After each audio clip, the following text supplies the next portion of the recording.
So what is up, guys? Today we're going to be talking about NOI, EBIT, EBITDA, RoI, R of I, cap rates, and IRR.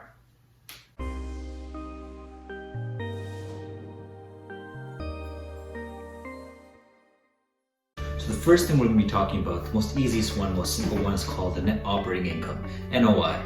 And what that means is pretty much it's all the income that you have that you get from your month-to-month cash flows, minus all the expenses you have in order to get your final cash flow, right? So what that means is it'll take your total rental income, subtract any sort of vacancies and credit losses you might have or you want to project into your income.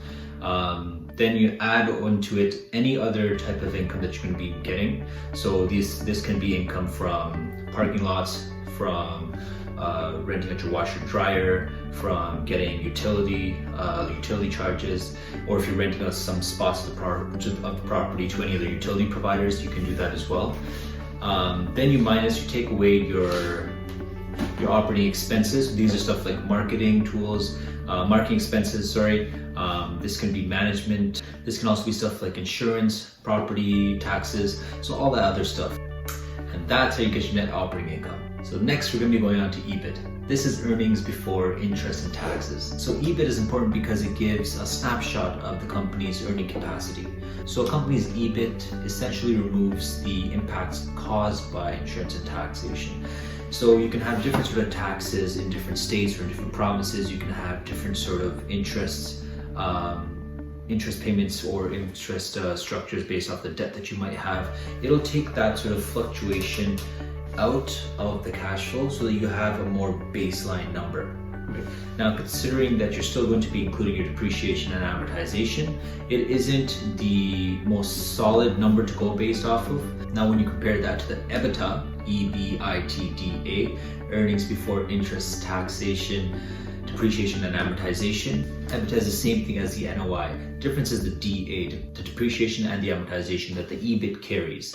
Now, the depreciation and the amortization that the EBIT carries is a little bit of a problem because usually the depreciation and amortization is used for accounting. So when you end up having accounting statements, you'll end up having depreciation and amortization there for accounting purposes to either save on taxes or to sort of structure your company or portfolio in a certain manner. When you end up looking at actual cash flows, you don't actually, you don't have depreciating dollars in hand, or you don't have amortized dollars in hand. You can't really have access to that. That's usually there for the month-to-month cash flow statements. So when you look at anything that's going to be an accurate depiction of how much money you're actually making, this is regardless of how financial figures are looking or how projections are looking. If you're looking at the actual raw cash that's coming in, you're better off taking the EBITDA. That's going to be much more accurate in terms of how much cash you actually have access to. Now let's look at return on investment. Sometimes return on investment is used interchangeably with CoC, which is technically incorrect. The reason why is because the return on investment is pretty much how much money you're getting back based off of the money that you put into the project initially. So the difference is actually the mortgage payments. I'll get to that in a second. Let's use an example. So let's say there's a property for $100,000 and you end up putting down $20,000. You're putting down 20%. You're going to be having a 10% ROI. What that means is after you're taking in all your income, you've put out all your expenses, you're saving $2,000 a month. Now, when you take $2,000 a month and you divide it by your initial investment, whatever your down payment was, $20,000, you have 2 divided by 20, which is 10%. So that's how much money you're getting based off the investment you put out. And that is your cash on cash return, right? So that's how much money you're getting for how much money you put out. So the difference between that cash on cash return and ROI is that ROI takes into consideration your debt pay down. So when you pay down your debt, you got your mortgage payments, but your mortgage payments are actually made up of two things, your interest and principal. When you have the principal payments pay into your debt, that's actually equity that you're creating. So a part of the income that you're going to be calculating for the $2,000 a month, your final income, a part of that equity goes into it for your ROI. That's further return on investment. That's how you actually calculate it. Your cash and cash return, on the other hand, is simply how much money you're getting at the end of the day. This has nothing to do with debt pay down divided by how much money you put into the property. Now, when you're looking to return of investment or return on investment, you're pretty much looking at just timelines, right? So if we use the same example, $20,000 down for a $100,000 property, I'm getting $2,000 a month in cash flow net. Then your return of investment is pretty much asking how long will it take for me to get my investment back. You can do this one of two ways. Number one is you can take the $2,000 a month divided by the $20,000 investment. Now you got 10 months that it'll require for you to pay that, for you to pay back your investment to yourself. Or number two, you can take your $2,000 a month plus your debt pay down and divide that by $20,000 as your initial investment. Obviously, you're going to get your investment back faster, but the thing is, usually you wouldn't really go that route. You can do that mathematically, it makes sense, but the thing is, when you go to the bank and you say, hey bank, I've been paying down my debt, I want 100% access into whatever I paid down. They'll never give that to you. They have their own thresholds where they'll say, you know what, out of the equity that you've built out for yourself, we'll give you X amount of it. Maybe 40, 50, 60, 80% of it, they'll give you that much, right? They will never give you 100% of the equity that you've built for their own risk analysis. Sorry, for their own risk purposes.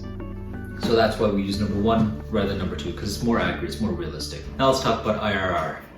When you look into IRR, you're pretty much looking into net present value. They're sort of the same thing, but flipped opposite. The NPV, net present value, we'll discuss that first. And what that pretty much is it's pretty much taking into consideration how much of a return you're going to get in dollar value for an investment you're making today. So let's say, for example, I put out a $1,000 investment today. How much money am I going to be making off this investment? And let's say this investment is going to give me cash flow for 4 years. Each year it's going to give me $400. At the end of which the investment's going to go to zero. So I'm going to put up $1,000, and then I'm going to get $400 back each year. Year 1, year 2, year 3, year 4. So what I'm looking for essentially is to see how much money these four cash flows are going to generate me in today's dollars and today's value, to see if that's more than $1,000, more than my investment. If it's less than my investment, obviously it doesn't make any sense to go ahead with the project, so you reject it. If it's more than that, you're more than welcome to take it. If it equals zero, depending on what other projects you have, if they're all negative yielding, then you obviously would take this in case you need to put your cash somewhere. Or you cannot put your cash. If you don't want to put your cash in it, you don't have to. It's simply like doing all this work for 4 years and getting nothing at the end of the day. Right? So what you would look at is you would end up using a discount rate, which might be 4 or 5%. This is sort of an opportunistic rate, or this is pretty much the equivalent of if I were to put this same $1,000 somewhere else, how much of a return would I be getting? Now let's say you end up putting it in the stock market and say I'm going to get 7-8% a year.